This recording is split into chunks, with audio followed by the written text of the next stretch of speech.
अस्सलामुअलैकुम, कैसे हैं आप सब। Hope you all are doing well. मैं आप सबका वेलकम करती हूँ अपने चैनल लिटरेचर ऑफ इंग्लिश में। तो गाइस, आज का हमारा टॉपिक है रेजिस्टेंस, ऑपोजिशन एंड रिप्रेजेंटेशन।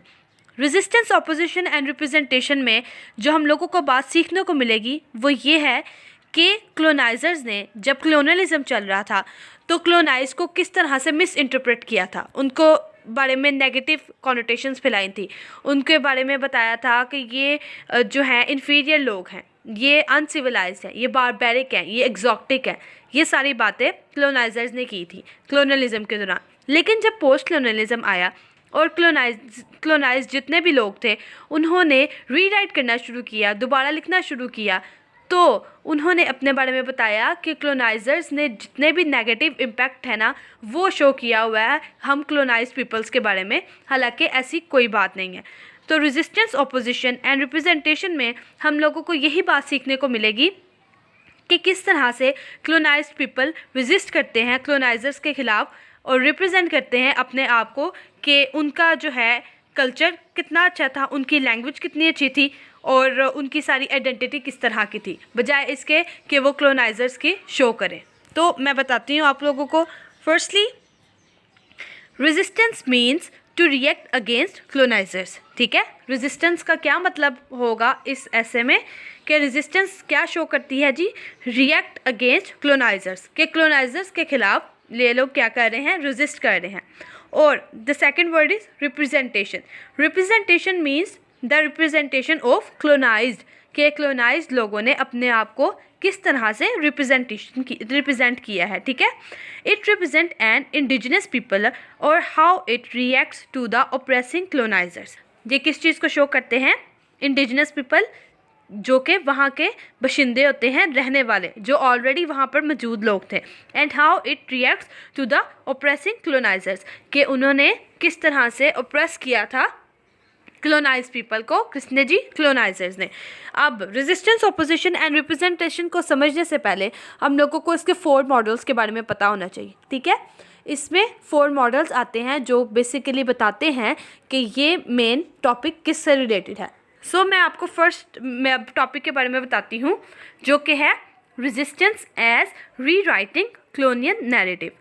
अब रेजिस्टेंस का तो आपको समझ आ गई। रीराइटिंग ये होता है जी दोबारा से लिखना किसी बात को। अगर किसी ने आपके बारे में कोई नेगेटिव बात की है उसको नॉवेल्स या अपने ड्रामाज में दोबारा से रीराइट करना, लिखना कि नहीं ये ऐसी बात नहीं थी, हम तो इस टाइप के लोग हैं, या फिर हमारी आइडेंटिटी ये है, हमारी लैंग्वेज ये है, हमारा कल्चर ये है। ठीक है, कॉलोनियल नैरेटिव, जो कॉलोनियल नैरेटिव्स अब क्या होंगे, जो कॉलोनियलिज्म के दौरान जिन लोगों ने क्लोनाइज पीपल के बारे में गलत बातें लिखी थी उसको शो करने को कहते हैं। इसमें आ जाती है जी negative image of colonized people, that's why colonized people rewrite these narratives. ठीक है, जो कॉलोनाइजर्स थे उन्होंने क्लोनाइज पीपल के बारे में नेगेटिव इमेज शो की थी, किसके सामने जी, बाकी सब अवाम के सामने। तो इस वजह से उन्होंने रीराइट किया है क्लोनियल नैरेटिव्स को ताकि लोगों को पता चल सके कि हमारा कल्चर क्या है, हमारी आइडेंटिटी क्या है, और हम लोग जो है एक मतलब क्लोनाइजर्स के अंडर नहीं, हम लोगों की अपनी भी एक पहचान है। ठीक है, इसकी मेन एग्जांपल हम लोगों को मिलती है चिन्वा अचेबे के ऐसे में। चिन्वा अचेबे के नॉवल क्या है जी उसका, things fall apart. Things fall apart के अंदर हम लोगों को अफ्रीकन कल्चर के बारे में पता चलता है। उसने काफ़ी ज़्यादा जो है अफ्रीकन लैंग्वेजेस के मेन छोटे छोटे चंक्स यूज़ किए हैं ताकि एलेबोरेट कर सके अपनी लैंग्वेज को। जिस तरह अब फॉर एग्जांपल हम लोग क्लोकियल लैंग्वेज उसने यूज़ किया थिंग्स फॉल अपार्ट में ताकि वो इस्टेब्लिश कर सके अपनी अफ्रीकन लैंग्वेज को। क्योंकि देखें अब इंग्लिश को अगर हम लोग देख सकते हैं, सुन सकते हैं, पढ़ सकते हैं, डिक्शनरी से यूज़ कर सकते हैं, तो क्यों नहीं हम अफ्रीकन लैंग्वेज को यूज़ कर सकते, क्यों नहीं हम उर्दू को डिक्शनरी इंग्लिश जो है ब्रिटिशर्स करके देख सकते कि इस बात का मतलब क्या है। इसी बात को शो करने के लिए उसने जो पहला हमारा है resistance and rewriting colonial narratives, इसमें बताया गया है। नेक्स्ट हमारा पॉइंट आ जाता है जी रेजिस्टेंस एंड सबवर्जन। अब सबवर्जन क्या होता है जी, टोटली डिस्ट्रॉय कर दिया है, टोटली रिजेक्ट कर दिया है किसी चीज़ को। ठीक है, अब रेजिस्टेंस एंड सबवर्जन में उसने बताया है कि किस तरह से जो अब क्लोनाइज पीपल हैं उन्होंने टोटली रिजेक्ट कर दिया है, अनसेटल कर दिया है किसको, द पावर ऑफ द क्लोनाइजर्स। क्लोनाइजर्स की पावर को किस तरह से उन्होंने अनसेटल कर दिया है। Totally rejected and unsettle the power of colonizers, कि उन्होंने टोटली रिजेक्ट कर दिया है और अनसेटल कर दिया है किसको, पावर ऑफ क्लोनाइजर्स को, कि वो लोग कहते हैं कि अब हम लोग किसके अंडर नहीं रहेंगे, क्लोनाइजर्स के अंडर नहीं रहेंगे, हम लोग रेजिस्ट करेंगे इनके खिलाफ, कि इन्होंने हम लोगों को टोटली डिस्ट्रॉय कर दिया है, तो हम इनकी सारी बातों को, इनकी लैंग्वेज को, इनके तौर तरीक़ों को, इनके नॉर्म्स को, इनके कल्चर को हम लोग टोटली रिजेक्ट कर देंगे। इसकी हम लोगों को होमी के बाबा की हाइब्रिडिटी के एग्जाम्पल इस तरह से लेते हैं कि हाइब्रिडिटी में उसने एक्सप्लेन किया है मिक्स्ड कल्चर, ठीक है। जब ब्रिटिशर्स जो थे वो इंडिया में बरसगीर में आ गए थे, तो उन्होंने आकर अपने लैंग्वेज, अपने कल्चर को जो एक्सपोर्ट करना शुरू कर दिया था, और यहाँ पे उनका इंडियंस का अपना भी कल्चर था, बरसगीर के लोगों का अपने भी नॉर्म्स वगैरह थे, तो एक मिक्स कल्चर क्रिएट हो गया था। तो इसमें होमी के बाबा की हाइब्रिडिटी की एग्जांपल बहुत अच्छे तरीके से आती है रेजिस्टेंस एज सबवर्जन में। नेक्स्ट हमारे पास पॉइंट आ जाता है resistance as opposition. Resistance as opposition में जो बात आती है वो ये है कि उन्होंने अपोज़ किया था, उन्होंने वो अगेंस्ट चले गए थे। उन्होंने कहा था कि हम लोग जिस मर्ज़ी तरह से, हम लोगों को चाहे वायलेंस क्यों ना क्रिएट करनी पड़े, हम वायलेंट क्यों ना हो जाएं क्लोनाइजर्स के ख़िलाफ़, लेकिन हम लोग लिबरेशन लेंगे किसके लिए जी, क्लोनाइज पीपल के लिए। It is a struggle even using violent methods against colonial authority for the liberation of the colonized। अब colonial authorities कौन है? colonial authorities वो है जी हमारे पास जो आते हैं जी colonizers, हमारे ब्रिटिशर्स, हमारे इंग्लिश पीपल, ठीक है, जो कहते हैं कि हम लोगों के ऊपर सारा बर्डन है कि जो जितने भी ब्लैक्स हैं, जितने भी ब्राउन्स हैं, हम लोगों ने इनको सिविलाइज़ करना है, इनको तौर तरीके सिखाने हर चीज़ के।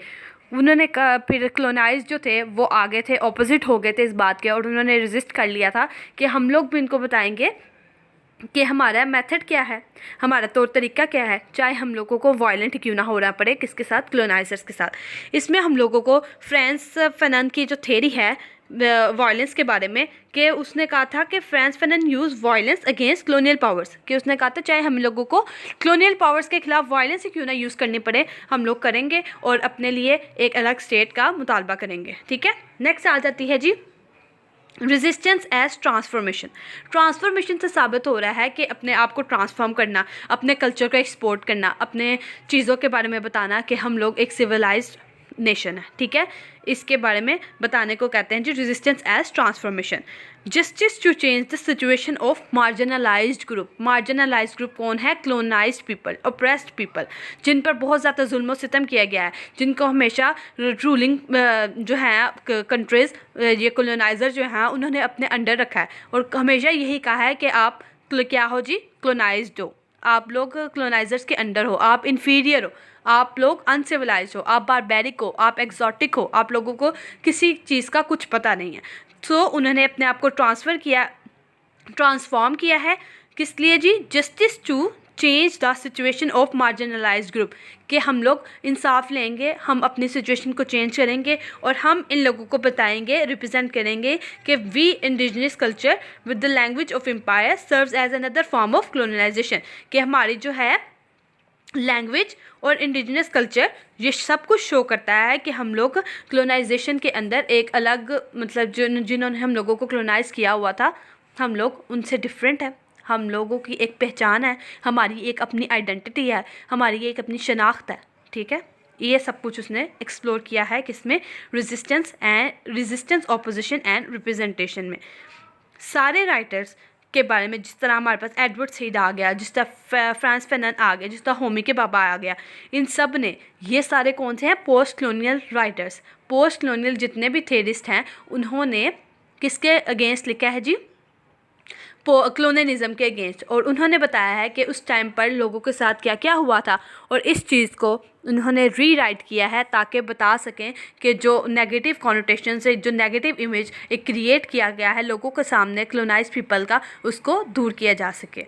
सो आज का हमारा सिर्फ ये लेक्चर यही था कि रेजिस्टेंस, ऑपोजिशन एंड रिप्रेजेंटेशन क्या होता है, कि क्लोनाइजर्स ने किस तरह क्लोनाइज के बारे में लोगों के सामने रिप्रेजेंट किया हुआ था, और उन्होंने किस तरह से अपने आप को दोबारा बताया है कि we are not oppressed people, we are independent.